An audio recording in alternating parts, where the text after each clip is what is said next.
Today we are changing the engine air filter on this 2019 Subaru Impreza. I'm going to start off by coming to the hood release that. This is also the same for Crosstrek and Forresters of the same year, if it is a non-turbo 4-cylinder 2.5 liter. So we grab our latch, slide it this way, and lift. Then we grab our little hood kickstand, and that guy goes in there like that. Come over here, we pop these guys out, and we just pry this open. Now this takes 2 hands, but open this up, pull the old filter out.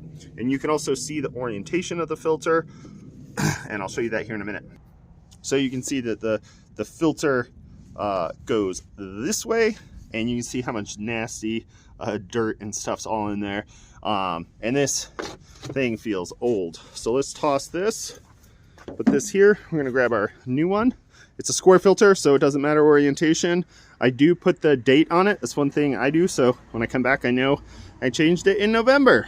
So let's throw this in. It's gonna go this way.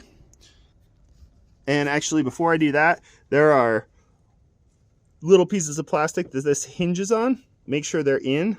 And then also the side there's a little piece that if that pops out, it can get pretty difficult to close this. All right, I've got the new filter in. My tabs on the bottom of this plastic piece are in place. We shut it and then we close these. These do take a good firm push. That seals it in. And that's how you do the engine air filter. If this was helpful, subscribe, and we'll see you next time. Also, check out my whole playlist. I've done a ton of the stuff on the Impreza. It also transfers over to the Crosstrek. They're almost the same vehicle. Just the Crosstrek's a little higher, and the Forrester as well. So this works the same on all of them, as long as it's not the turbocharged engine. This is the 2.5 4-cylinder, naturally aspirated. So if this was helpful, check out my other content. We'll see you next time.